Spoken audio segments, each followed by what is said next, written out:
décor de la sécurité alimentaire et de tout le contexte géopolitique qu'il y a derrière. La sécurité alimentaire, c'est bien sûr quelque chose d'extrêmement sensible. Je rappelle que les ODD 1 et 2, et le classement des ODD n'est pas par hasard, c'est d'éliminer la pauvreté et d'éliminer la faim. Et les deux, évidemment, sont extrêmement liés. C'est éliminer la pauvreté absolue. Donc ça montre à quel point ce sujet est sensible pour la communauté internationale et à quel point on a une obligation. Il y a une obligation morale depuis de nombreuses années et j'allais dire peut-être depuis plus d'un siècle de la communauté internationale pour éradiquer la faim. Je rappelle aussi que la faim, la famine, c'est une arme géopolitique, un élément dans la guerre géopolitique. Par exemple, le conflit en Ukraine est venu nous rappeler qu'en 1933, la Russie soviétique avait imposé à l'Ukraine une énorme famine et que ça reste encore, bien sûr, dans le conscient collectif des Ukrainiens et que c'est en toile de fond du conflit actuel.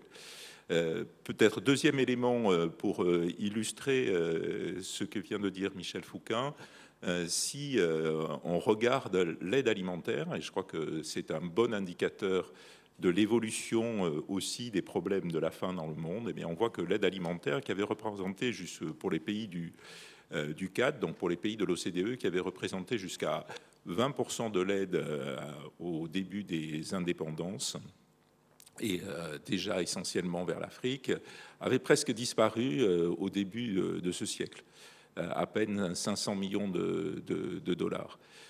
Aujourd'hui, ce chiffre a été multiplié par plus de 10, 5 milliards. Et donc, ça montre bien que malheureusement, on n'a pas réussi l'ODD 2, c'est-à-dire vaincre la faim, puisqu'on a encore besoin d'une forte aide alimentaire. Cette forte aide alimentaire, elle va à 80% à l'Afrique subsaharienne. Et si on ajoute les pays d'Afrique du Nord et l'Égypte, le continent africain au sens de l'Union africaine prend à peu près l'essentiel de l'aide alimentaire. Il y en a aussi un petit peu dans d'autres pays du Moyen-Orient. L'aide alimentaire, c'est de l'aide alimentaire qui est versée, en tout cas pour les pays de l'OCDE, presque aux trois quarts, par les États-Unis. Le reste par l'Union européenne. Donc ça dit aussi un petit peu le lien entre la géopolitique et entre la géopolitique et cette perspective de sécurité alimentaire. Alors, la situation actuelle, puisque je vous avais promis de planter un peu le décor, c'est une hausse de l'insécurité alimentaire depuis la crise Covid, mais qui a commencé avant la crise Covid et qui évidemment a été accrue par l'agression de la Russie en Ukraine. Et vous voyez les chiffres affichés sur cette diapositive qui est quand même assez effrayant, puisque la part d'individus en situation de sous-nutrition est passée de 15 à 20% dans un continent qui a quand même une croissance démographique forte, donc avec une augmentation forte du nombre d'individus en situation de sous-nutrition. Parmi les raisons de cette aggravation de la crise alimentaire, il y a eu bien sûr l'augmentation très forte des prix des matières premières sur les marchés internationaux et notamment du prix des céréales, mais aussi du prix des engrais qui a réduit l'offre locale, même si en Afrique subsaharienne, il y a peu d'agriculteurs qui font appel à des engrais. Ça a eu quand même des effets significatifs. Cette hausse de l'inflation, elle est principalement due aux céréales et aux huiles végétales. Elle est assez largement importée et elle est surtout, et c'est papier écrit à la Banque de France par Lemaire et Vertier. Elle est surtout très résiliente. Et en particulier, il n'y a pas eu de retour en arrière ou pas beaucoup de retour en arrière avec la normalisation des prix alimentaires, puisque vous savez que les prix alimentaires, globalement, l'indice global des prix alimentaires internationaux est revenu à son niveau d'avant le début de l'agression russe en Ukraine.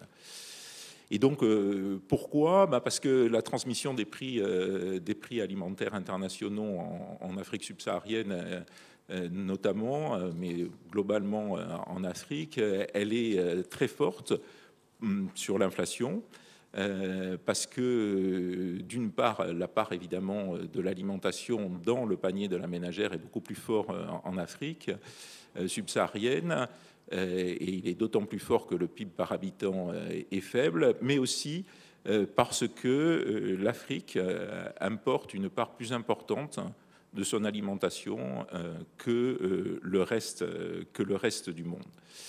Et en effet, quand on regarde les chiffres, on voit les raisons pour lesquelles la crise en Ukraine a beaucoup touché les pays d'Afrique subsaharienne, puisque la quasi-totalité des économies africaines dépendent à au moins 90% des importations pour leur consommation de blé. Et donc, ça a des effets importants, surtout que beaucoup de pays, et notamment par exemple dans les pays pauvres pétroliers, la consommation s'est beaucoup déplacée vers des céréales importées et vers la consommation des blés. Et en 2020, la moitié de ces importations de blé africain provenaient de la mer Noire, soit de la Russie, soit de l'Ukraine. Et puis,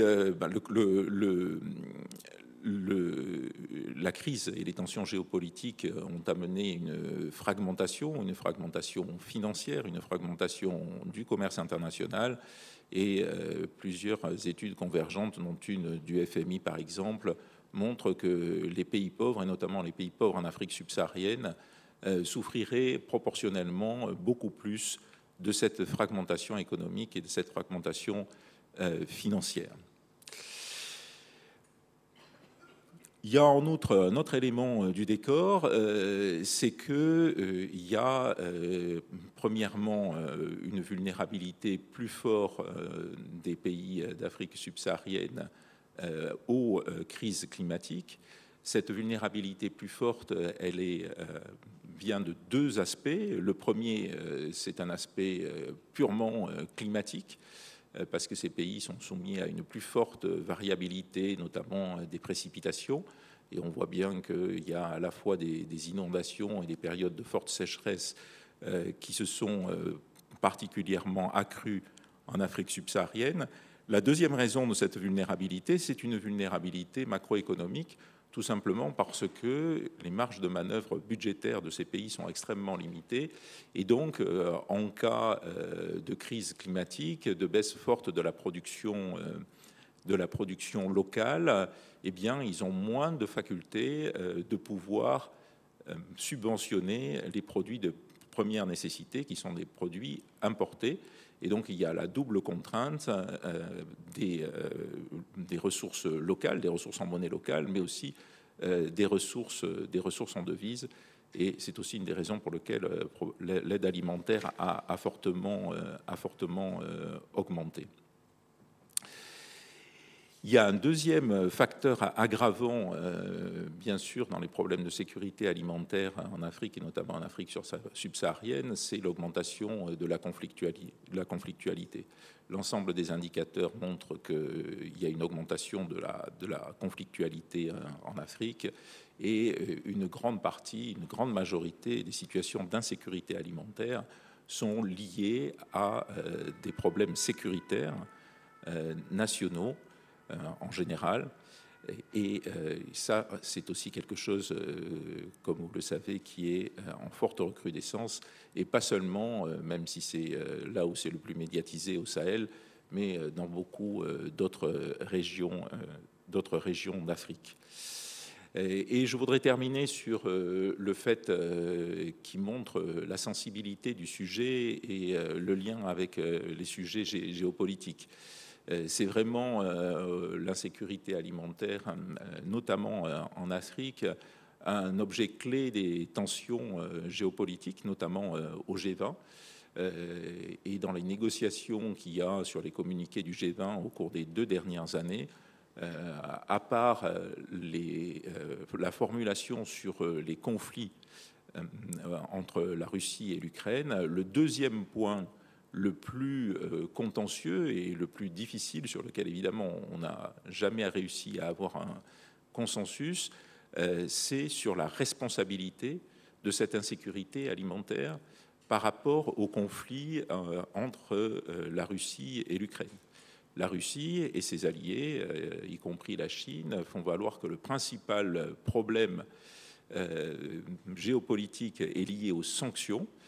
Et bien sûr, les pays occidentaux défendent le fait que c'est l'agression de la Russie en Ukraine qui a été le déclencheur de ces problèmes d'insécurité alimentaire. Donc, juste pour donner quelques arguments sur la thèse des pays occidentaux et pour faire un peu contre-pied à la mauvaise foi du bloc, je dirais Russie-Chine, 2 ou 3 arguments. Premièrement, les sanctions ne ciblent absolument pas les produits alimentaires russes, encore moins les exportations de céréales.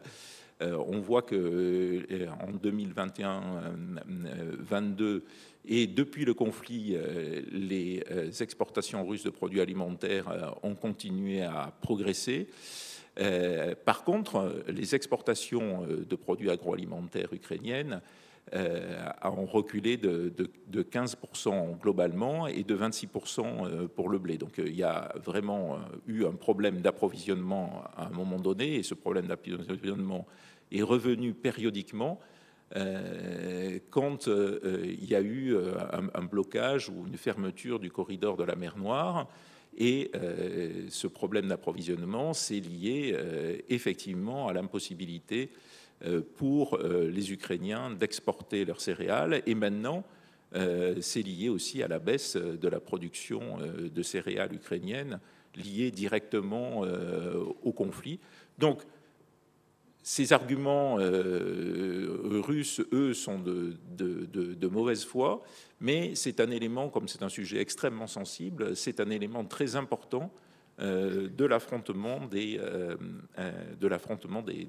grandes puissances et donc de l'utilisation de cette thématique de l'insécurité alimentaire pour effectivement, comme le disait Michel tout à l'heure, appuyer la lutte d'influence, notamment en Afrique subsaharienne. Voilà. Merci Bruno. Alors j'avais une question qui me vient en t'écoutant, c'est celle au départ, tu nous as dit que l'aide alimentaire avait augmenté de manière considérable, en citant 5 milliards de dollars. Je pense que ça, c'est les pays de l'OCDE.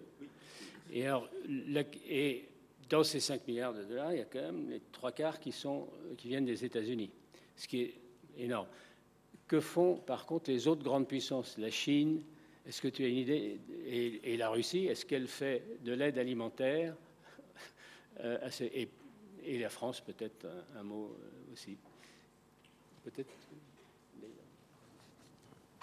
Alors, je ne suis pas un spécialiste. La Russie est un gros exportateur de céréales. Elle travaille avec les pays africains sur la base de contrats de long terme, dans lequel, me semble-t-il, il n'y a pas de concessionnalité, mais c'est difficile à savoir. On ne connaît pas exactement les composantes de ces contrats à long terme. La Chine, a priori, fait très peu d'aide alimentaire, mais là aussi, il y a une très grande opacité des chiffres d'aide au développement chinois. Donc c'est un peu difficile à savoir, mais en tout cas, elle ne fait pas d'aide en nature, à l'inverse de ce que font les États-Unis ou la France. La France continue à faire de l'aide alimentaire en Afrique subsaharienne et en Afrique du Nord aussi, y compris en Égypte. Merci. Je me tourne maintenant vers Leïsa, qui va nous dresser un tableau complémentaire de celui de Bruno sur les structures de production, consommation et de commerce du point de vue africain. Leïsa. Merci beaucoup, Michel, pour l'introduction et pour l'invitation. Avant de commencer, j'aimerais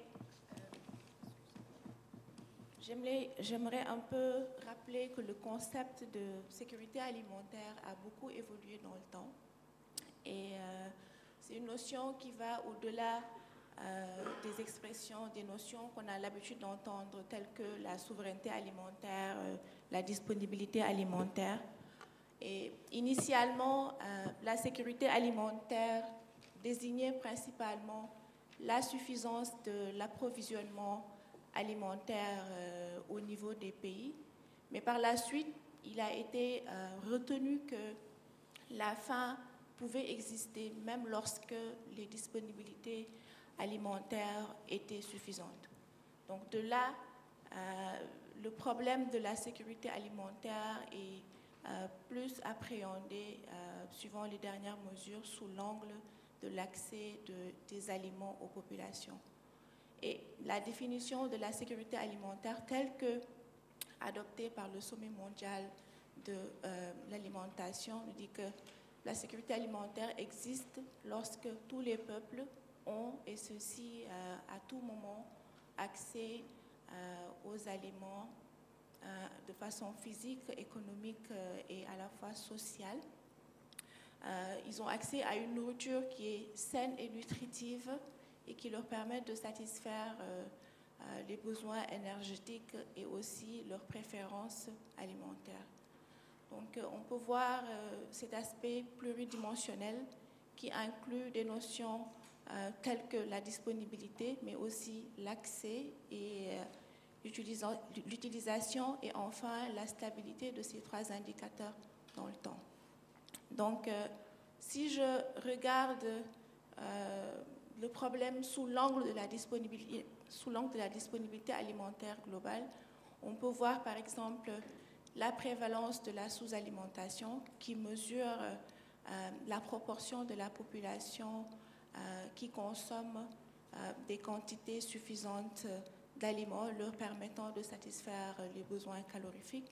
Là, on peut voir au niveau global qu'on a une tendance plus ou moins stable au cours des dernières années, qui tourne autour de 9%, mais ces tendances cachent beaucoup de disparités entre les régions. Et pour le cas particulier de l'Afrique, on voit que les efforts qui ont été consentis depuis les années 2000 jusqu'aux années 2015 ont été un peu ralentis et on voit que la prévalence de la sous-alimentation est en train d'augmenter depuis les années 2015 et ça passe de 15% en 2015 à près de 20% en 2022. Et ceci a été plus détérioré avec les récentes crises successives, les conflits qui ont affecté les populations africaines. Et donc, l'Afrique est la région où le taux de prévalence est plus élevé en termes relatifs. En termes absolus, on peut voir qu'entre 2021 et 2022, par exemple, on a une hausse des personnes en état de sous-alimentation équivalente à environ 11 millions. Et de façon globale, près d'un tiers des personnes en état de sous-alimentation sont localisées en Afrique, derrière l'Asie, qui concentre la majeure partie des personnes en état de sous-alimentation. Donc, on peut aussi voir le problème de l'insécurité alimentaire sous l'angle de l'accès. Donc ici, nous avons une représentation de la prévalence de l'insécurité alimentaire modérée ou grave qui est utilisée avec l'échelle FIES qu'on appelle communément insécurité alimentaire vécue. Donc ça se base sur des enquêtes sur des adultes qui nous font part de leur expérience par rapport à leur statut à la sécurité alimentaire. Et c'est cet indicateur qui est mesuré récemment à partir de 2014 nous montre que depuis 2014, on a une tendance à la hausse globalement au niveau du continent africain. Toutefois, au niveau mondial, la tendance est assez stable et ceci pour la deuxième année consécutive.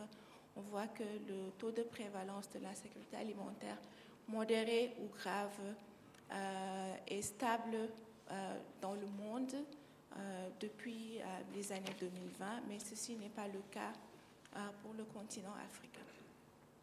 Et donc, tout compte fait, ce qu'on peut retenir ici, c'est que l'Afrique est le continent où on a le taux de prévalence le plus élevé et on concentre, disons, plus d'un tiers des personnes en état d'insécurité alimentaire modérée ou grave. Donc, pour en venir aux causes de l'insécurité alimentaire, principalement, je vais juste essayer de mentionner quelques causes. Bien évidemment, nous avons une cause structurelle qui est la pauvreté, qui est liée à un faible pouvoir d'achat des populations. Mais nous avons aussi également d'autres causes telles que la faible productivité agricole. Nous avons aussi des chocs climatiques, des conflits et des chocs sanitaires qui véritablement augmentent la vulnérabilité du continent. Donc là, on peut juste voir rapidement, si on regarde la productivité agricole, la productivité des cultures, on peut voir qu'au niveau du continent, par exemple, on a une productivité qui tourne autour de 896 milliers de dollars par hectare. Ceci est beaucoup plus faible que la moyenne globale et 3 fois plus faible que ce qu'on peut observer dans d'autres continents en développement comme le continent asiatique. Et au-delà de cette pauvreté, de cette faible productivité agricole, ce qu'on peut voir aussi, c'est que nous avons des chocs climatiques qui affectent beaucoup de pays. Bruno en a parlé tout à l'heure. Par exemple, au niveau de la Corne de l'Afrique, en Éthiopie, au Soudan, en Érythrée, il y a des épisodes de sécheresse qui ont lieu depuis les années 2020 et qui ont affecté la sécurité alimentaire des populations de cette zone.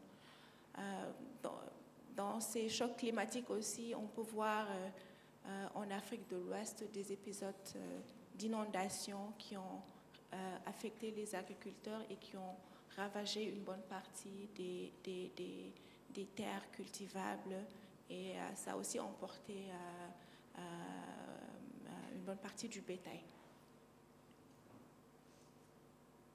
Donc, pour les causes supplémentaires, nous avons la structure de la consommation des populations et on a une structure de consommation très dépendante des importations et on importe beaucoup de produits, beaucoup d'aliments de base.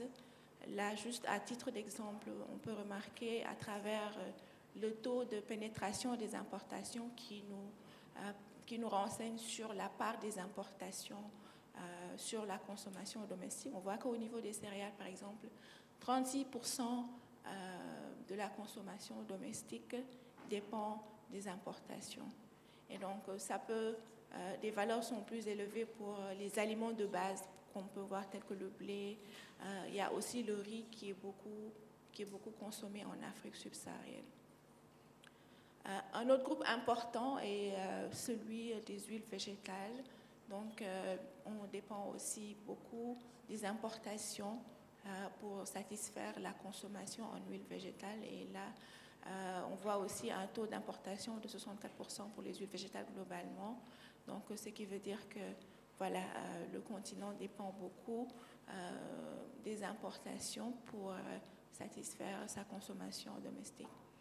Et ceci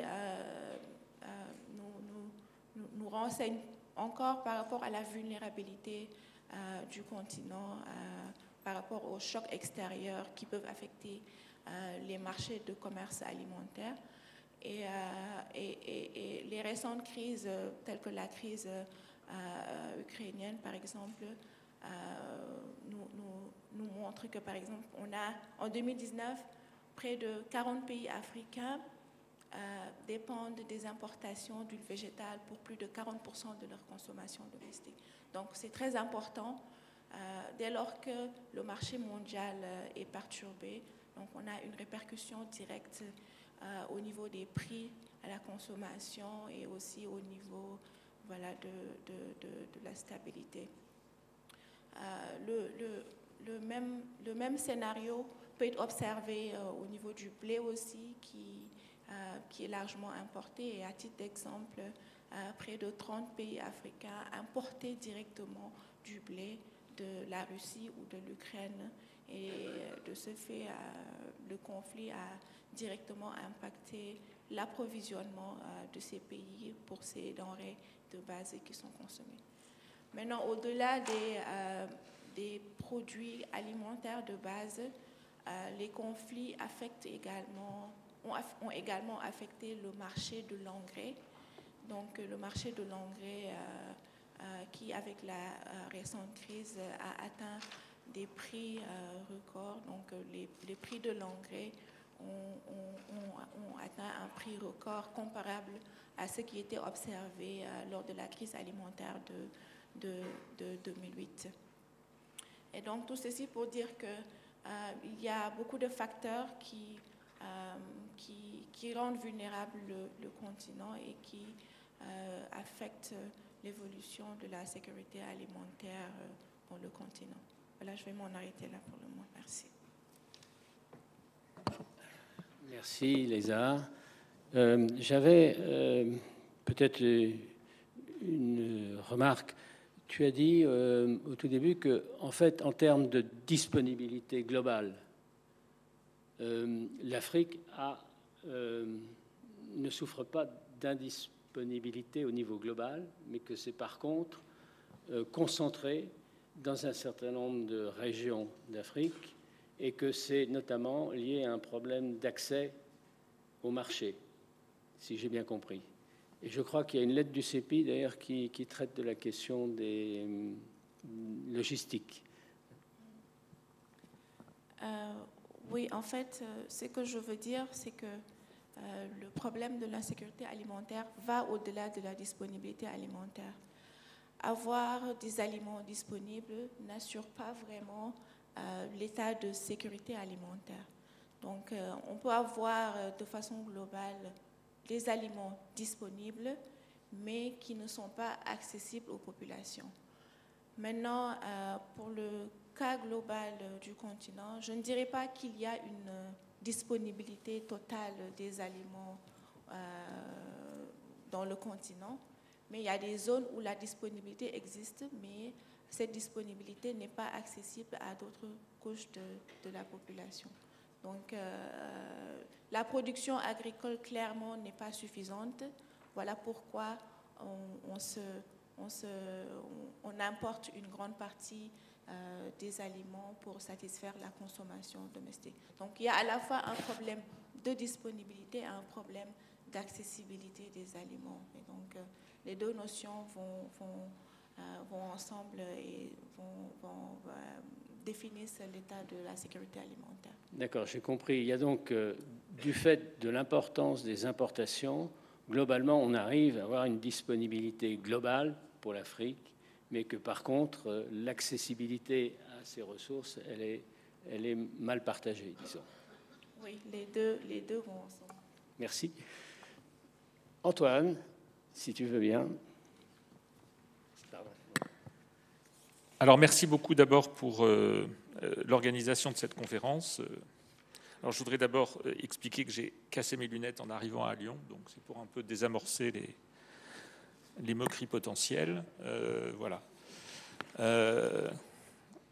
Alors, le portrait qui a été dressé par Bruno et Leïsa, je crois, nous donne effectivement une description de la situation qui est dramatique.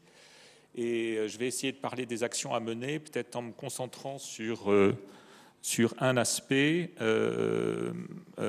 ou sur deux aspects. Je vais plutôt peut-être aller assez vite sur l'augmentation de la production agricole.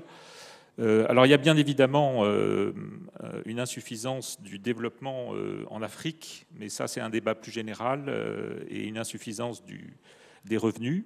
Je ne vais pas me concentrer là-dessus, je vais peut-être davantage parler d'une augmentation nécessaire de la production agricole en Afrique, et puis de la circulation de cette production. Et puis je vais parler aussi des aspects internationaux. Les rendements sont très faibles en Afrique. Si on regarde les céréales, en termes de blé, c'est pas tellement, il n'y a pas tellement de différence avec les zones, enfin un petit peu déjà, mais c'est surtout au niveau, par exemple, du maïs et du riz qu'il y a des écarts énormes en termes de rendement. Ils sont extrêmement faibles en Afrique, ils sont 2 fois plus élevés en Asie, par exemple. Et évidemment, il faut comprendre pourquoi ces rendements sont aussi faibles. Alors, il y a un problème de droit foncier en Afrique. Il y a une histoire très compliquée qui est liée à la colonisation, qui a bouleversé en fait un système de propriété de la terre agricole qui était plutôt collectif qu'individuel. Et puis, il y a eu la décolonisation qui a remis un bazar énorme. Et donc, c'est très compliqué. Il y a des zones de conflit extrêmement importantes sur la propriété agricole. Et bien évidemment, très souvent, la propriété agricole n'est pas cadastrée et n'est pas définie très clairement. Et ça a certainement un impact important sur les investissements qu'on fait pour l'amélioration des exploitations agricoles. Il y a aussi un problème d'accès à certains inputs, aux inputs d'ailleurs agricoles en général, les semences. On n'a pas forcément les bonnes semences adaptées aux conditions agroécologiques. Et puis les fertilisants, ça on en a déjà parlé. Si on compare entre l'Afrique et les autres continents, il y a aussi un écart énorme qui est là, non pas de 1 à 2, mais de 1 à 10 souvent. Il y a très peu de fertilisants qui sont utilisés en Afrique. Et bien évidemment, ça explique que les rendements sont faibles. Il y a aussi une autre caractéristique énorme frappante des agricultures africaines, c'est qu'il y a un accès au crédit qui est très mauvais, et donc il y a une mécanisation qui est très faible. Et donc ça veut dire que ce sont des exploitations qui sont très intensives en travail non qualifié, et très peu en capital. Donc ça concerne l'outillage, les tracteurs, les chiffres sur l'accès aux tracteurs. Là aussi, c'est du 1 à 10 avec les autres, en comparaison avec les autres continents. Donc c'est énorme. Et c'est non seulement le travail sur la terre, mais c'est le stockage, le conditionnement et le transport. Donc c'est extrêmement peu capitalisé, c'est extrêmement peu mécanisé, et donc on a beaucoup de pertes. Et il y a eu, il y a quelques années, une enquête sur les pertes post-récolte. Et tenez-vous bien, le chiffre établi par la FAO était supérieur à 30%. Donc ça veut dire c'était plutôt 35%, je crois, ou 36% de la production de la récolte qui était perdue tout au long de la chaîne alimentaire. Donc c'est considérable. Et bien évidemment, c'est lié aussi à toutes les conditions dans lesquelles cette production puis cet approvisionnement des ménages se fait. Donc ça, c'est un point énorme. Et l'enquête de la FAO montrait aussi que c'était supérieur, le montant des post-récoltes valorisé au prix du marché était supérieur à l'aide alimentaire accordée à l'Afrique subsaharienne. Donc on a quelque chose d'énorme. Et alors, il y a dans toutes les zones du monde, il y a évidemment des pertes et des gaspillages de produits agricoles, mais c'est largement supérieur à ce qui se fait dans les autres zones. Alors, évidemment, il faut travailler sur la réduction de ces périodes, de ces pertes post-récolte. Et puis, de manière générale, il y a une agriculture qui est très peu intensive. Il y a très peu de dépenses en recherche et développement. Je parlais tout à l'heure des semences. effectivement, selon les conditions agroécologiques qui peuvent évoluer, selon le climat, il faut adapter les semences et il y a une insuffisance de l'accès à des semences qui sont adaptées à ces conditions agroécologiques. Alors ensuite, je vais me concentrer sur l'accès au marché. Une fois qu'il y a eu une production agricole, comment peut-elle être amenée au ménage? Alors j'aime bien en fait la description que 3 économistes agricoles donnent de ces food supply chains, c'est-à-dire les chaînes d'offres alimentaires. En fait, comment l'alimentation arrive au ménage? Alors, il y a une agriculture de subsistance en Afrique subsaharienne. Alors, elle est estimée, hein, ce sont des chiffres approximatifs parce que, évidemment, ça requiert une précision statistique qui est déjà difficile dans des pays où l'appareil statistique est développé. Mais en Afrique, c'est encore plus difficile, bien évidemment. Mais grosso modo, leur estimation de l'agriculture de subsistance était 10% de l'alimentation. Il y a 20% qui est par contre des grandes exploitations et des grandes entreprises, y compris de distribution. Et donc, c'est le secteur moderne. Donc, on a 10% sur l'agriculture de subsistance, 20% sur le secteur moderne, et par exemple, l'implantation d'Auchan en Afrique de l'Ouest. Ça joue un rôle important parce que le secteur moderne permet d'offrir de manière beaucoup plus résiliente et constante et avec des garanties sur les réglementations, sur la qualité sanitaire des produits, une offre alimentaire aux ménages. Donc ça, c'est très important. On regrette évidemment que ce ne soit pas une entreprise africaine qui le fasse, mais en fait, il y a un intérêt ici. Et puis le reste, c'est ce qu'on appelle une chaîne d'alimentaire transitionnelle, c'est-à-dire c'est de la petite exploitation agricole périurbaine avec des exploitations, des entreprises petites et informelles qui distribuent les produits agricoles sur les places de marché dans les grandes villes africaines. Ça fait 70% selon l'estimation de Thomas Reardon, Mark Belmar et David Zilberman en Afrique subsaharienne. C'est considérable. Et en fait, les économistes qui se concentrent sur ces questions-là insistent beaucoup sur le fait qu'il faut faire du business, c'est-à-dire avoir effectivement davantage d'incitation pour les agents économiques à augmenter l'exploitation agricole, puis l'acheminement des aliments aux ménages, d'avoir des investissements qui permettent de réduire les pertes, les gaspillages de production agricole, etc., etc. Donc ça, je pense que c'est extrêmement important. Je vais me concentrer peut-être sur l'aspect international, parce qu'on en a déjà parlé. En fait, vous savez qu'il y a une zone de libre-échange continentale africaine qui est en implémentation actuellement depuis 2 ans. Et en fait, elle succède à tout un tas de communautés économiques régionales qui étaient très nombreuses. Il y a un économiste international, Jagdish Bhagwati, qui parlait de bol de spaghettis pour dire, en fait, les accords régionaux commerciaux, c'est très compliqué avec des pays qui appartiennent à plein de communautés économiques régionales. Eh bien, en Afrique, c'était aussi le cas, puisqu'il y avait l'Afrique de l'Ouest, la CEDEAO, il y avait l'Union du Maghreb arabe, il y a des communautés économiques régionales en Afrique du Sud, SACU, SADC, en Afrique centrale, etc., etc. Et le problème, c'est que le commerce peut être libéralisé à l'intérieur d'une communauté économique régionale, mais entre les communautés économiques régionales, il y a toujours des droits de douane, et puis surtout, il y a des règles d'origine, c'est-à-dire que pour bénéficier du fait que vous ne payez pas de droits de douane, il faut prouver l'origine du produit, pour pas que ça vienne de l'extérieur de la communauté. Et donc, il y a des réglementations administratives. Et quand il y a autant de communautés économiques régionales, ça devient très compliqué de travailler sur ces règles d'origine. Donc, un grand intérêt de la ZLECAf, c'est déjà de simplifier les choses dans une certaine mesure. Ça va aussi permettre de renforcer le commerce. Une grande partie du commerce africain est informel. Alors, il y a différentes définitions du commerce informel. Je vais prendre celle de commerce non enregistré. Je ne suis pas tout à fait satisfait de cette définition, mais ce n'est pas grave. Donc, le commerce non enregistré, en fait, il représenterait environ 15% du commerce africain, selon une estimation qui a été faite récemment par la Commission économique africaine des Nations Unies. Donc c'est considérable.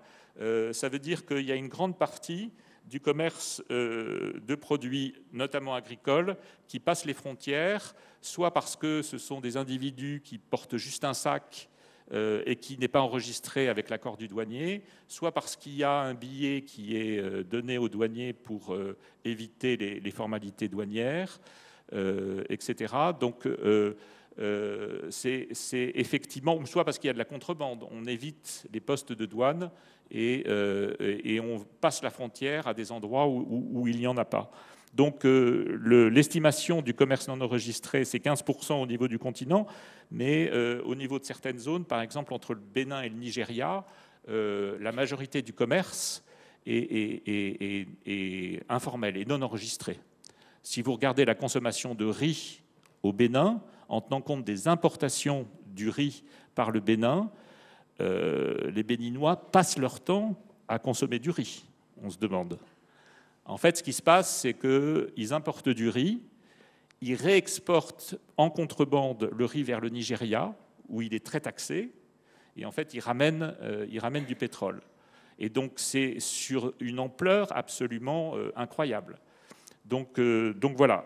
Alors, je vais parler tout à l'heure des statistiques, mais il y a un grand aspect, c'est effectivement le caractère informel du commerce international. Je voudrais aussi dire un mot sur le fait qu'il y a beaucoup aussi de corruption et le long des corridors de commerce. En fait, on a les gendarmes, les douaniers, les inspecteurs sanitaires, la police, qui arrêtent les camions et qui font payer des pots de vin aux transporteurs. Et ça représente des coûts considérables. Je vais prendre l'exemple le plus extrême, donc je prends peut-être le plus grave. En 2017, sur le corridor Abidjan-Lagos, on avait aux 100 km 576 $ de payés en pot de vin et 3 heures d'arrêt en checkpoints. Donc c'est absolument considérable. Et dans la CEDEAO, dans l'Afrique de l'Ouest, c'est un problème qui est extrêmement discuté parce qu'il y a effectivement une gêne considérable pour transporter des produits agricoles qui permettent d'alimenter des zones déficitaires par des zones qui sont excédentaires. Et donc, pour lutter contre l'insécurité alimentaire, il faut évidemment travailler là-dessus. Et puis, il y a le fait aussi que, comme disaient Bruno et Leïsa, une grande partie de la consommation agricole est importée. Le gros problème, c'est qu'on s'expose à ce qui se passe à l'extérieur de l'Afrique. Non seulement donc, on a des événements climatiques à l'intérieur de l'Afrique, mais en plus, on s'expose à tout ce qui se passe quand on est très dépendant de l'extérieur. Donc, par exemple, il y a des interdictions. Le gouvernement indien vient d'interdire les exportations de riz.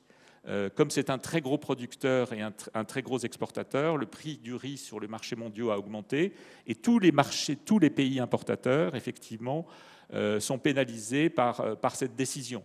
Alors c'est très compliqué parce que Narendra Modi dit qu'il fait ça pour améliorer la sécurité alimentaire à l'intérieur de son pays. Donc voilà, mais le problème, c'est qu'en essayant d'améliorer la sécurité alimentaire à l'intérieur du pays de l'Inde, eh bien, on aggrave considérablement l'insécurité alimentaire autre part. Alors, il y a effectivement aussi des événements comme l'invasion de l'Ukraine par la Russie qui a ralenti, voire arrêté le commerce de grains et d'huile végétale par la mer Noire. C'est c'est un flux très important sur les huiles végétales et les céréales. Effectivement, ça a pénalisé considérablement, ça a détérioré considérablement la sécurité alimentaire dans des pays, par exemple, comme l'Égypte ou comme l'Éthiopie. Mais dans la plupart des pays africains, c'était déjà très significatif. Mais je voudrais dire que, alors c'est vrai, parce que quand on regarde effectivement les prix mondiaux, de ces céréales et de ces huiles végétales, en février 2022, au moment de cette invasion, on voit effectivement une montée très forte de ces prix. Mais en fait, elle avait commencé avant. C'est-à-dire déjà, c'était à un niveau élevé. Et il y a quelque chose qui peut peut-être vous intéresser, c'est qu'au au CEPI, on a travaillé avec Christophe Gouel et François Chimitz sur essayer de comprendre pourquoi déjà avant l'invasion de l'Ukraine par la Russie, les prix de ces huiles végétales et de ces céréales étaient élevés. C'est tout simplement parce que la Chine stocke. Et les stocks chinois ont énormément augmenté depuis 2018-2019. Alors pourquoi, je ne sais pas, mais évidemment ça pèse considérablement, par l'ampleur de ce pays, ça pèse considérablement aussi sur les prix mondiaux. Donc il y a tout un tas de choses qui sont graves pour l'Afrique. Voilà. Et je voudrais dire que l'intérêt de la ZLECAf, je vais essayer d'aller très vite, mais on m'a proposé de parler de ce sujet. Voilà. Donc la ZLECAf, je crois que ça peut formaliser le commerce international. Je crois que ça peut créer des chaînes de valeur régionales. Ça, c'est très important, parce que l'Afrique est trop spécialisée dans les produits bruts et n'arrive pas à remonter dans les chaînes de valeur sur des stades qui dégagent plus de valeur ajoutée. Donc, par exemple, le cacao, le café, le coton, eh bien, effectivement, l'histoire et la colonisation ont spécialisé les pays africains sur des stades où il y a peu de valeur ajoutée. Puis je voudrais dire que le grand problème aussi de l'Afrique, c'est l'appareil statistique qui est de très mauvaise qualité. Comme le disait Michel, pour prévoir en fait les crises alimentaires, on pourrait le faire si on pouvait, au fur et à mesure de l'année, prévoir les disponibilités alimentaires dans chaque région de l'Afrique. Et pour ce faire, il faut connaître les chiffres de production, c'est compliqué. Il faut enlever de ces chiffres de production les exportations, puisqu'elles ne vont pas alimenter le pays où est produit ces biens. Et puis, il faut ajouter les importations. Donc, il faut connaître la production, les exportations et les importations. Donc, il y a tout un travail qui est fait par des initiatives en Afrique centrale, en Afrique de l'Ouest. Pour travailler là-dessus, on utilise des données géosatellitaires, on utilise des données d'humidité et de température pour les rendements, on utilise le secteur privé pour améliorer la connaissance des transactions internationales, pour améliorer les statistiques internationales et les statistiques de production, ce qui est un enjeu considérable. Non, pas du tout. Excuse-moi de t'avoir interrompu. L'exposé était passionnant, donc je ne te poserai pas de questions. Par contre, je vais en avoir une pour l'ensemble du panel. Il y a un problème qui est sous-jacent à tout ce qu'on dit ici. C'est un peu le problème des institutions, le problème de la, je ne sais pas si on appelle ça la bureaucratie, de l'organisation publique en Afrique qui fait que c'est peut-être une grosse partie aussi du problème. Autre remarque, est-ce que dans la salle, il y a des gens qui ont déjà essayé de poser des questions? Sinon, je vous y invite. Voilà, parce que je n'ai rien reçu jusqu'à présent. Bien, vous avez posé une question par l'intermédiaire. Ah, vous voulez tout à l'heure, vous aurez la parole. Bien, je donne la parole à Mathieu Legris de l'AFD qui va nous parler de l'expérience de cette organisation vouée au développement. Merci beaucoup, Michel. Combien de temps? 20 minutes. 20 minutes, ok. Non, mais ça dépend du temps qu'on veut laisser aux questions. Merci beaucoup, bonjour à toutes et tous. Merci pour l'organisation de cette conférence et pour l'invitation. Alors, je vais essayer effectivement de vous apporter un regard complémentaire qui est celui déjà d'un agronome et d'un économiste et d'un praticien du développement, du financement du développement. Et donc, je vais essayer de vous expliquer comment l'Agence française de développement intervient sur ces questions en Afrique. Avant cela, peut-être quelques petites remarques en écho à ce qui a été dit juste avant. Moi, je voudrais insister d'abord sur un des points que Leïsa a abordé, qui est la question de l'accès. Effectivement, la sécurité alimentaire, c'est 4 piliers. C'est la disponibilité. Dans un lieu donné, y a-t-il physiquement assez d'aliments disponibles? Le deuxième pilier, c'est l'accès. Est-ce qu'on peut physiquement, c'est-à-dire est-ce que ces aliments sont proches en quelque sorte, mais surtout économiquement, est-ce qu'on peut les acheter? Ça, c'est vraiment la dimension d'accès. Et donc, la pauvreté, autant urbaine que rurale, elle limite l'accès à l'alimentation. C'est le cas particulièrement en milieu rural, parce qu'on a tendance à penser que les agriculteurs se nourrissent eux-mêmes et qu'ils ne sont pas soumis à cette problématique, mais ils le sont également. C'est la stabilité dans le temps, et c'est l'utilisation et notamment les questions de nutrition. Donc la question de l'accès, elle est clé, et depuis ces dernières années, on considère que finalement l'aggravation des chiffres de sécurité alimentaire qui ont été apportés, merci, sont assez largement liés à des questions d'accès, et notamment la crise liée à la pandémie de Covid-19 a généré en fait un recul en termes de pauvreté dans beaucoup de pays africains, et donc pauvreté, difficulté à acheter l'alimentation, et donc perte d'accès. Donc il n'y a pas qu'une question de disponibilité. Et alors, je voudrais aussi revenir sur la question de la dépendance aux importations, qui est au global en Afrique effectivement importante. Le chiffre est de 16%, il a été évoqué tout à l'heure. Mais en fait, l'Afrique est vaste et diverse. Les sous-ensembles régionaux sont des situations très différentes. En Afrique du Nord, la dépendance, notamment aux céréales, blé, tout particulièrement importé, est considérable. Ça va jusqu'à 50% de la consommation de céréales, par exemple, en Tunisie. En Égypte, c'est considérable également. Mais regardez, en Afrique de l'Ouest, par exemple. Moi, j'aime beaucoup ce schéma qui montre que le blé dont on parle tant, en fait, ne représente que 6,5% des disponibilités caloriques journalières, et que la même part de ce blé importé de l'Ukraine et de Russie est inférieure à un tiers.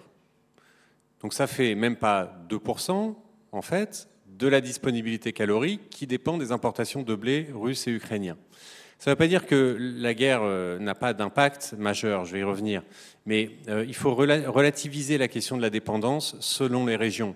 On voit que le sujet de sécurité alimentaire, c'est les autres produits céréaliers, c'est-à-dire mil, sorgho, maïs. C'est ça, finalement, qui constitue la base alimentaire dans cette région. Et les autres produits, notamment tubercules, voilà, c'est quasiment que du domestique. Voilà, donc ceci pour, finalement, là aussi, relativiser la question de la dépendance aux importations. Le Sahel, c'est moins de 10% de dépendance aux importations. C'est toujours beaucoup, mais c'est moins de 10%. Et c'est là qu'on a un point chaud de l'insécurité alimentaire en Afrique. Voilà, donc maintenant, les impacts sur le prix des engrais pour des gens qui en utilisent déjà peu et qui ont très peu finalement, de capacité à en acquérir, c'est considérable. Moins on en utilise, quand on arrête d'en utiliser, plus l'impact est fort sur les rendements. Et donc la question des engrais est très problématique aujourd'hui. Et puis la question du riz qui a été évoquée devient inquiétante. Si on n'a pas eu d'émeutes de la faim ces 2 dernières années par rapport à 2008, c'est parce que les prix du riz n'avaient pas augmenté. Les émeutes de la faim de 2008, notamment au Sénégal, c'était d'abord parce que les prix du riz avaient augmenté. Et donc les évolutions actuelles du prix du riz, pour le coup, sont relativement inquiétantes. Donc les principales causes, je voudrais insister, donc, on a parlé d'accès, mais l'accès il est impacté par les conflits. Si on superpose la carte des conflits en Afrique aujourd'hui et la carte de l'insécurité alimentaire, eh bien on trouve à peu près les mêmes zones. Sahel, République démocratique du Congo, Éthiopie, Somalie sont les points chauds aujourd'hui parce que les conflits obèrent la capacité de production, la capacité à aller au champ tout simplement, génèrent des déplacements de population et impactent encore une fois la pauvreté. Et ces mêmes conflits sont bien souvent liés directement ou indirectement à des pressions sur les ressources naturelles. Et qui génère les pressions sur les ressources naturelles? Les agriculteurs et les éleveurs. Donc en fait, on voit bien qu'il y a un lien d'interdépendance entre la conflictualité et la sécurité alimentaire qui est assez clair. L'impact du changement climatique est déjà là, ça a été dit, je ne m'étends pas, et la faible productivité, liée notamment à une dégradation de sol déjà très fragile et des tendances à la dégradation qui sont très préoccupantes parce que compte tenu de l'évolution démographique, les systèmes de reproduction de la fertilité au sein des terroirs agricoles africains ont dû changer et dans certains cas arrivent à leurs limites. Donc voilà, relativiser la question de la disponibilité, cela n'empêche que compte tenu encore une fois de la démographie, qui est avec des perspectives de croissance qui sont considérables, eh bien, il faut impérativement augmenter la production en Afrique, la production agricole. Or, contrairement à ce qu'on entend parfois, les surfaces disponibles eh bien, sont pas si importantes que cela. Parce que rares sont les terres où des droits ne s'exercent pas déjà, notamment pour des activités pastorales, par exemple. On a parfois l'impression de vastes étendues, mais ces vastes étendues, en fait, sont extrêmement rares. Et surtout, la terre fait quasiment toujours l'objet de droits eh bien, de communautés qui les exercent légitimement. Donc la terre n'est pas disponible le plus souvent. Et puis, si l'on veut conserver les stocks de carbone, la forêt et la biodiversité, eh bien, on ne peut pas non plus étendre ces terres indéfiniment. Donc, il faut intensifier. Et cette intensification, donc l'augmentation de production par unité de surface, elle doit être, de notre point de vue, eh bien, réalisée d'une manière un peu différente des chemins qu'on a pu prendre, notamment en Europe. C'est-à-dire qu'il faut intensifier durablement, avec un recours aux intrants dits chimiques qui est peut-être moindre que ce que l'on a pu faire ailleurs, parce qu'on en voit les conséquences environnementales de manière très forte. Et il est encore temps, je pense, de prendre des chemins d'intensification différents, en ayant davantage recours à des voies dites agroécologiques. Alors, agroécologie, ça ne veut pas dire, du moins de notre point de vue, dire qu'on ne va pas augmenter la consommation d'engrais chimiques, parce qu'il y en a un besoin crucial. Et encore une fois, les niveaux de consommation sont tellement faibles aujourd'hui qu'on peut tout à fait augmenter cette consommation d'engrais chimiques sans rentrer dans des cycles de pollution critiques. Donc voilà, il faut trouver des voies où à la fois on améliore, et surtout à court terme, l'accès aux engrais chimiques, mais à long terme, dans une perspective de préservation, enfin de lutte contre le changement climatique et de préservation de la biodiversité, avoir recours à d'autres voies d'intensification, et elles existent. Pour en venir à l'AFD et ce que nous faisons dans ce contexte, alors d'abord vous dire ce qu'est l'Agence française de développement, parce que c'est peut-être pas connu. L'Agence française de développement, c'est un établissement public qui est sous tutelle à la fois du ministère des Affaires étrangères et du ministère des Finances, pour l'essentiel.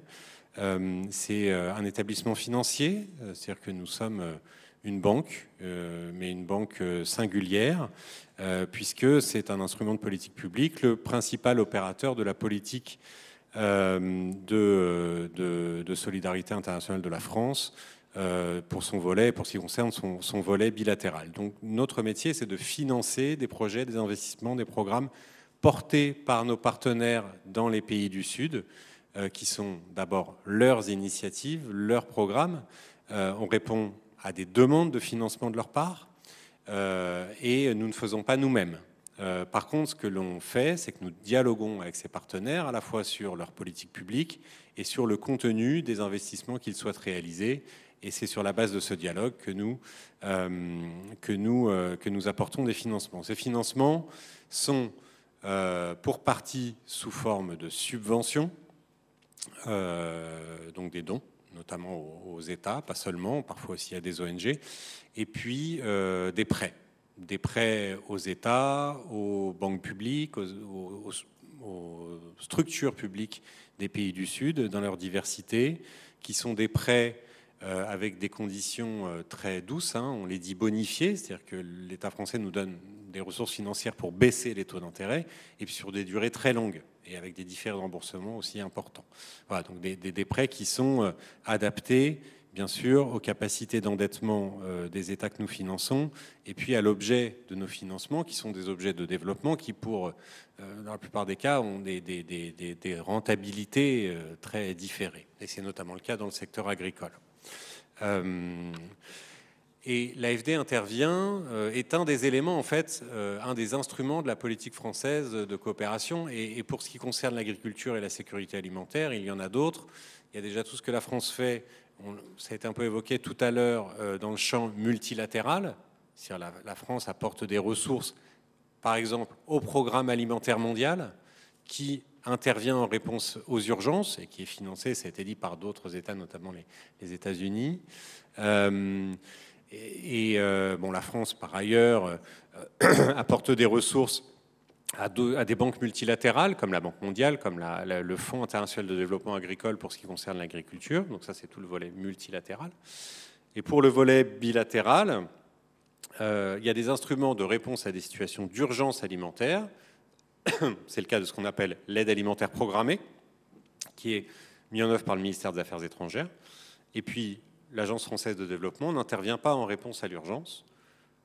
Elle intervient pour l'investissement de développement de moyen et de long terme. Donc on prépare l'avenir quelque part. Bien que quand on intervient dans des zones en situation de crise, nos interventions, excusez-moi, s'inscrivent vraiment aussi dans une logique de continuité entre l'action d'urgence et de développement. Et nos grandes orientations en matière de sécurité alimentaire sont celles-ci, ce qui va rejoindre un peu l'ensemble des considérations qui ont été évoquées depuis tout à l'heure. D'abord, favoriser une alimentation saine et nutritive en quantité suffisante. Là, on rejoint la question de l'augmentation de la disponibilité de la production agricole. Investir dans la production, ça veut dire quoi? Ça veut dire investir dans des infrastructures, par exemple, d'irrigation. Ça veut dire investir dans le capital humain qui est acteur de l'agriculture, les agriculteurs. L'agriculture requiert énormément de technicité et pour cela, il faut de la formation, il faut du conseil agricole adapté. Et ça coûte beaucoup d'argent. C'est considéré comme assez peu rentable et donc c'est sous-financé. Donc notre rôle, c'est d'accompagner les États pour se doter d'instruments de formation et de conseil performants pour que les agriculteurs puissent être eux-mêmes plus performants. C'est par ailleurs, au titre de cet axe, renforcer les actions dédiées à la nutrition et c'est promouvoir les approvisionnements locaux et la sécurité sanitaire des aliments, ce qui est un point particulièrement... Merci beaucoup. Merci. Souvent défaillant en Afrique subsaharienne. Le second axe, c'est la notion de résilience des systèmes alimentaires, c'est-à-dire sa capacité finalement à répondre aux chocs, qu'ils soient économiques, qu'ils soient climatiques ou liés aux ravageurs. On retrouve la notion de stabilité de la disponibilité alimentaire et nous soutenons à ce titre par exemple des dispositifs publics de stockage. On parlait de la CEDEAO tout à l'heure, la communauté des États économiques des États d'Afrique de l'Ouest. On a accompagné la CEDEAO pour mettre en place une politique intégrée, solidaire dans son espace, de stockage de sécurité alimentaire avec 3 niveaux de stockage, des stockages locaux, des stockages nationaux et un stockage au niveau régional, une réserve alimentaire régionale qui permet de faire jouer la solidarité entre États membres de la CEDEAO. Si l'un a une crise alimentaire, ce stockage régional vient aider ce pays. Une sorte de mutualisation d'une part de ressources au sein de cet espace régional. Nous finançons cette initiative dans sa conception et dans sa mise en œuvre à travers tout simplement l'achat de céréales. Et en faisant ça, on crée, Michel posait la question de la gouvernance et des institutions, des capacités institutionnelles pour répondre aux crises futures. Nous travaillons au titre de cet axe également sur la capacité à anticiper et à prévenir les invasions acridiennes, les criquets pèlerins, dont vous avez probablement entendu parler, qui font des ravages terribles. On l'a vu en Afrique de l'Est encore l'année dernière. Des méthodes existent pour, on va dire, voir venir ces invasions en surveillant un certain nombre de choses et en traitant par anticipation pour éviter que ça pullule et que ça vienne de détruire des récoltes. Autre objet de financement de l'AFD, par exemple. Et enfin, assurer une alimentation pour tous. On revient à cette notion d'accès, accès physique et économique. Et là, on dépasse en fait le sujet du développement agricole. On vient à celui de la capacité des populations pauvres à accéder économiquement à l'alimentation. Et là, les dispositifs dits de filets sociaux, c'est-à-dire de transferts en fait monétaires à cibler sur des populations vulnérables et pauvres, filets sociaux, protection sociale, en fait, sont des instruments importants pour que l'ensemble de la population puisse avoir accès, en plus de tout ce que l'on peut faire sur le volet agricole. Voilà. Pour conclure, je voudrais insister sur 2 points. Le premier, c'est l'importance des politiques publiques et de l'investissement public pour la sécurité alimentaire. Les États africains ont pris, je crois, il y a une dizaine d'années à Malabo, des engagements d'allocation d'une part importante de leur budget, 10% je crois, à l'agriculture en vue d'assurer la sécurité alimentaire. Ces objectifs ne sont pas tenus pour l'essentiel des pays. Or, la question du financement de l'agriculture, qui est un secteur risqué, avec des problématiques foncières qui ont été évoquées, qui ne sera pas financé par des banques commerciales classiques demain, nécessite la mobilisation d'instruments publics, d'incitation ou même des banques publiques qui vont financer directement. Il y a des banques agricoles spécialisées, publiques, pour faire cela. La question du conseil que j'ai évoqué, de la formation, sont des éléments pour lesquels les agriculteurs sont des services pour lesquels les agriculteurs ne sont pas solvables, en fait, pour la plupart d'entre eux. Et donc, là aussi, l'investissement public dans ces dispositifs est absolument crucial. L'agriculture européenne, et en particulier française, s'est développée sur une base d'agriculture familiale parce qu'il y a eu des investissements publics considérables. Il y a eu une politique agricole au niveau européen qui a réalisé et qui réalise toujours des investissements considérables. C'est un élément clé, à mon avis, de la sécurité alimentaire en Afrique et qui est aujourd'hui insuffisamment considéré.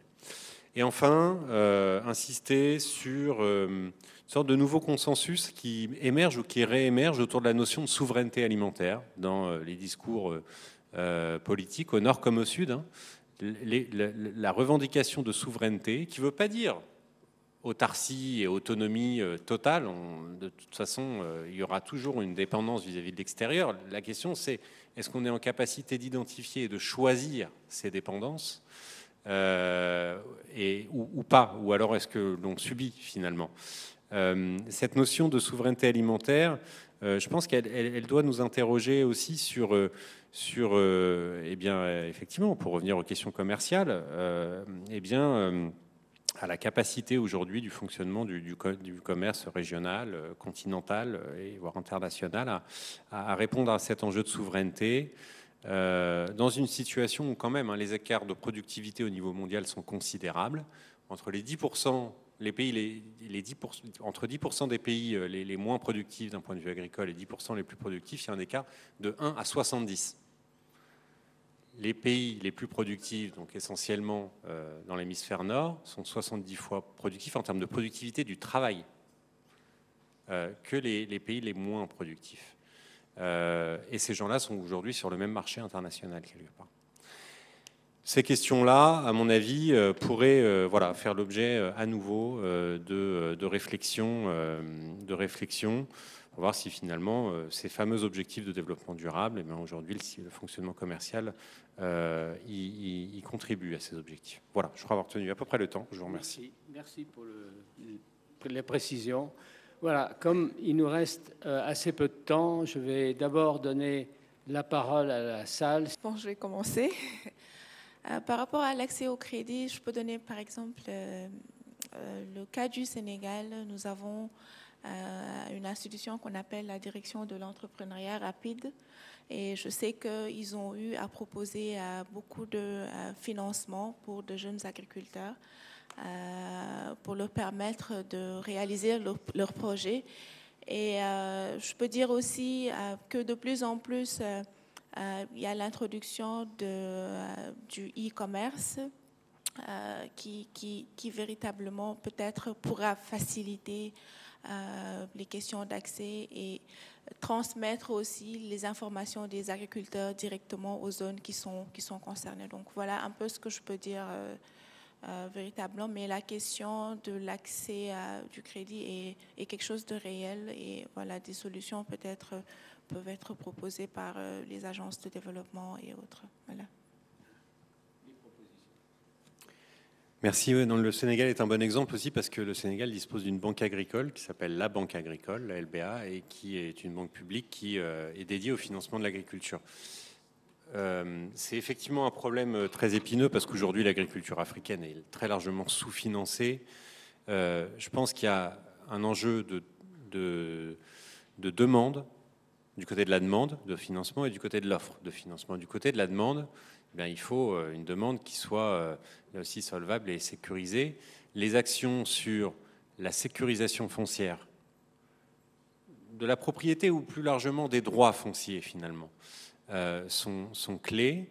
Les actions aussi autour de l'agriculture contractuelle, c'est-à-dire comment un opérateur économique de l'aval de la production peut passer un contrat équilibré avec un agriculteur qui sécurise finalement l'un et l'autre, qui répartit les risques et qui crédibilise la demande de crédit de l'agriculteur et qui la garantit quelque part.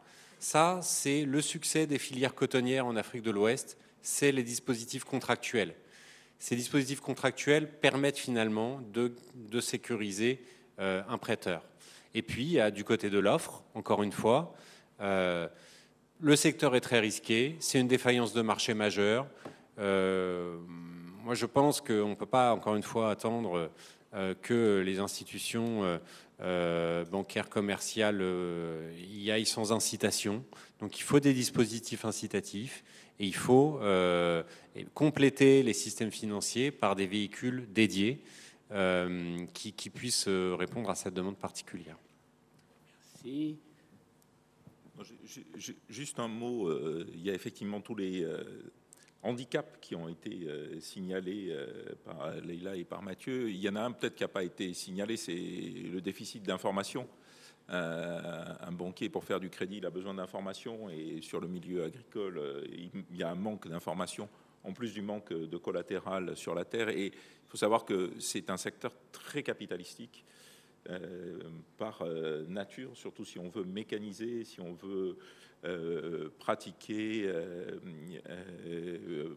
amener des capacités hydrauliques.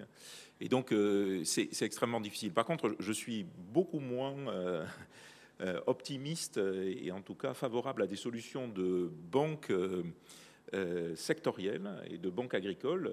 On a quand même un exemple, enfin on a des exemples, on a toute une litanie de banques sectorielles qui ont fait faillite en Afrique, que ce soit les banques de l'habitat où on a le même problème d'accès au crédit en Afrique que sur l'agriculture, mais que ce soit aussi les banques agricoles. Donc je ne pense pas qu'il y ait les structures de gouvernance, et on a parlé aussi de tous les handicaps de gouvernance aujourd'hui, pour installer durablement des banques sectorielles. En tout cas, il y a des chances qu'on retombe dans les écueils qui ont entraîné des faillites et donc des reculs très forts dans un certain nombre de pays de l'agriculture. Merci. Je crois qu'Antoine veut ajouter un commentaire. Oui, je voulais revenir sur le tableau qui était très intéressant, que je connais bien parce que David Laborde, j'ai travaillé avec lui pendant 25 ans. Alors c'est vrai pour l'Afrique de l'Ouest, il y a d'autres zones en Afrique où c'est un tableau un peu différent.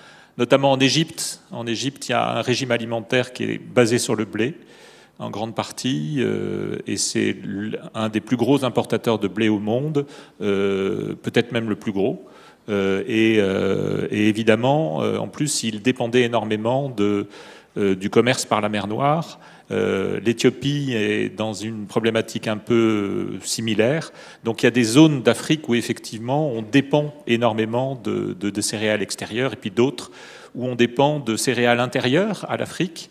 Et là, il faut effectivement jouer sur le renforcement du commerce intra-africain. J'ai pas mentionné le fait que les procédures douanières sont souvent catastrophiques en Afrique. Elles prennent un temps considérable. Il y a des mesures au niveau international qui sont faites et qui montrent des écarts énormes en termes d'heures passées à la frontière entre, par exemple, le Danemark et la République centrafricaine.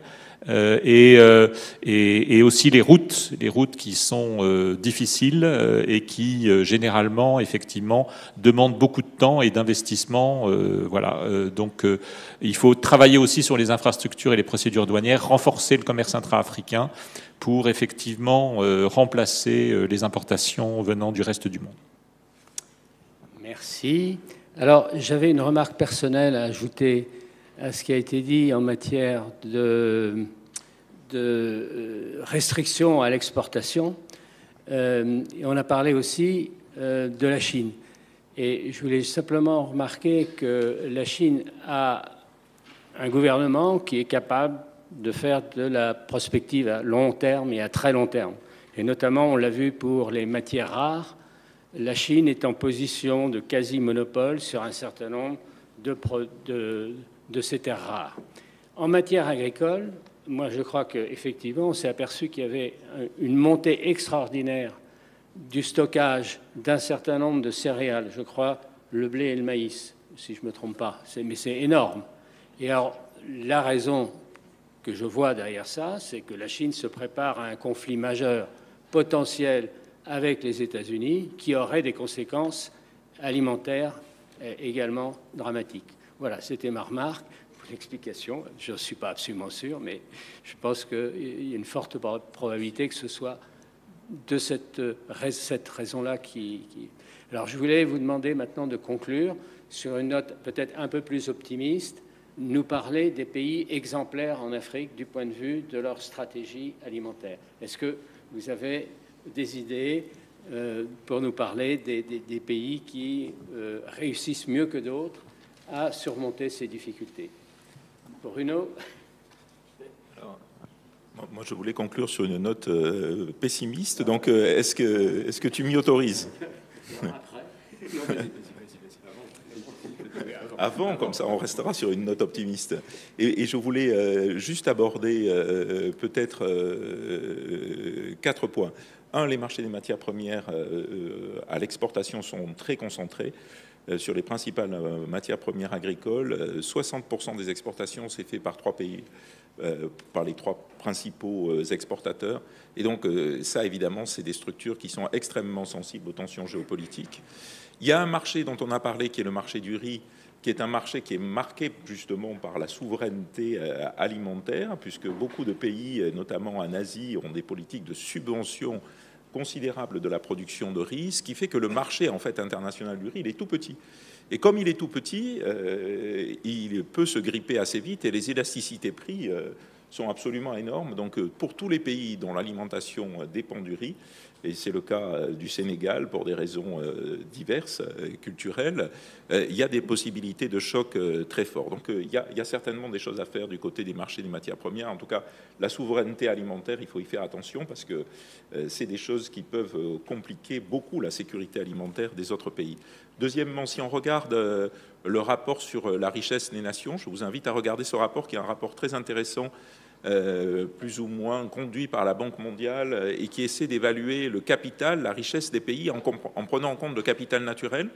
Bien, on voit une chose qui est très inquiétante, c'est que le capital, l'Afrique, et notamment l'Afrique subsaharienne, est la seule région qui consomme énormément de son capital naturel, de son capital de forêt, de son capital de mangrove, mais aussi de son capital, et Mathieu en a beaucoup parlé, de son capital de terres agricoles, à cause de l'usure des terres, mais à cause aussi de la pression démographique, etc. Donc l'idée, effectivement, qu'il y a des marges de manœuvre pour utiliser mieux ce capital agricole, peut-être, mais si on regarde ces études, c'est plus inquiétant.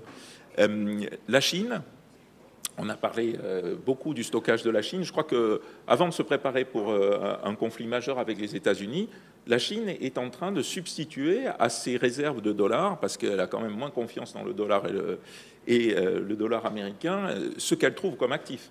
Et comme elle ne peut pas continuer à accumuler du rouble ou de la livre turque, eh bien finalement, ce qui est le plus sûr, c'est d'accumuler des matières premières. Et donc, c'est pas seulement en matière agricole qu'elle le fait, mais c'est aussi sur les métaux, etc. Et c'est une des illustrations de la fragmentation financière qui peut avoir des effets effectivement sur les matières premières agricoles. Je voulais ajouter que la Chine, qui était largement importateur de produits alimentaires, est maintenant devenue exportatrice de produits alimentaires. Donc elle a un poids différent sur le reste du monde. Et enfin, sur les accords de libre-échange, comme l'a très bien dit Antoine, mais ça n'a pas douché son optimisme, le problème, c'est pas seulement d'avoir des accords de libre-échange, le problème, c'est toutes les barrières non tarifaires et informels qui sont en Afrique. On le voit bien dans les marchés communs. Il y a des marchés communs en Afrique. Tu n'as pas cité ceux de l'UMOA et de la CEMAC, qui sont des vrais marchés communs dans lesquels il n'y a aucun droit de douane. Ça va au-delà des unions douanières. Eh bien, dans ces marchés communs, il y a énormément de restrictions informelles parce qu'il y a des barrages, comme l'a dit Antoine, par exemple sur l'axe entre le port de Douala au Cameroun et la capitale de la Centrafrique, Bangui. Il y a un nombre de contrôles considérables, sécuritaires, sanitaires, par la police, parfois par les bandes armées, et ça se traduit par un renchérissement énorme de la chaîne logistique. Et enfin, sur la chaîne logistique, c'est finalement ça où le déficit de productivité est encore plus fort, peut-être que pour l'agriculture elle-même, parce que la personne qui transporte quelques légumes sur 20 km à pied pour aller les vendre dans le centre urbain et qui passe sa journée pour vendre quelques légumes, ben, sa productivité, là, par rapport à la grande distribution, elle est vraiment infime. Et donc, c'est ça aussi qu'il faut améliorer, mais je crois que ça a été très bien dit dans la chaîne alimentaire. Merci. Alors, en 2 mots. Je vais essayer. Tu te méfies peut-être. Au niveau des exemples, pour terminer sur une note optimiste, alors d'abord une note moyenne, c'est que la corruption a beaucoup baissé, par exemple, dans un pays comme le Rwanda, mais au prix d'une privation de liberté absolument terrible. Hein. Donc, c'est pas peut-être mon exemple type. Bon, dans tous les pays africains que je connais, je pense que le Sénégal a fait beaucoup d'efforts, et le Kenya peut-être, mais peut-être que Mathieu saura davantage dire cela. Merci. Merci. Alors, moi, l'exemple de pays qui est un succès du point de vue de sa politique et de sa gouvernance en matière de sécurité alimentaire, c'est un exemple qui va peut-être vous surprendre et puis du coup qui, en creux, incite pas à l'optimisme, c'est le Niger. Le Niger, ces 10 dernières années, a mis en place... C'est un des seuls pays qui avait un vrai leadership au niveau de la présidence de la République, avec un haut commissariat dédié, pour mettre tous les partenaires, et c'est un pays très dépendant de l'aide, autour de la même table, autour de sa propre politique, avec donc un leadership très fort, une coordination de tous les appuis autour d'une politique très claire sur sa sécurité alimentaire. Ça a porté ses fruits dans une certaine mesure. Voilà, maintenant la situation au Niger est ce qu'elle est. Et nous avons la France a d'ailleurs suspendu son aide à ce pays. Mais malgré tout, dans les dernières années, en termes de modèle de gouvernance, c'est un excellent exemple. Moi, pour conclure, la note positive et optimiste, parce que dans nos métiers, on est contraint de l'être, eh bien, c'est le dynamisme que l'on voit sur le terrain dans l'évolution de l'agriculture familiale et dans des territoires ruraux. On a des stéréotypes de l'agriculture de subsistance familiale, archaïque, opposé à un système dit moderne, d'ailleurs, le terme a été utilisé tout à l'heure, qui serait productif, sur des grandes exploitations. La réalité, c'est que tout le monde bouge. Et les petits agriculteurs bougent, s'organisent, ils sont connectés, ils ont tous des téléphones portables, les groupes WhatsApp remplacent les coopératives. Enfin, je force le trait, mais il se passe des choses en Afrique subsaharienne qui sont considérables dans l'organisation des agriculteurs, dans l'évolution de leurs pratiques, dans le partage entre eux. Et ces agriculteurs-là ont un gain potentiel de productivité qui est considérable. Donc il faut investir dessus. Voilà. Le mot de la fin. Oui, très rapidement, pour moi, le défi se trouve dans l'exploitation du potentiel agricole et de passer véritablement d'une agriculture de subsistance à une agriculture à plus grande échelle où on pourra avoir des capacités de production plus importantes et gagner en partie une souveraineté alimentaire afin de satisfaire la consommation au niveau local. Et surtout de prendre en compte les préférences alimentaires parce qu'on peut produire localement et cette production peut ne pas être consommée. Je donne juste l'exemple du riz. On a eu un programme national d'autosuffisance alimentaire qui a fait que les productions ont doublé, triplé, mais in fine, cette production n'est pas préférée de la population. Donc, ils préfèrent consommer ce qui est importé. Donc, il y a un aspect potentiel agricole, mais il y a aussi un effort de consommation locale qu'il faudrait adopter. Merci beaucoup. Merci à tous pour ces informations passionnantes. Merci.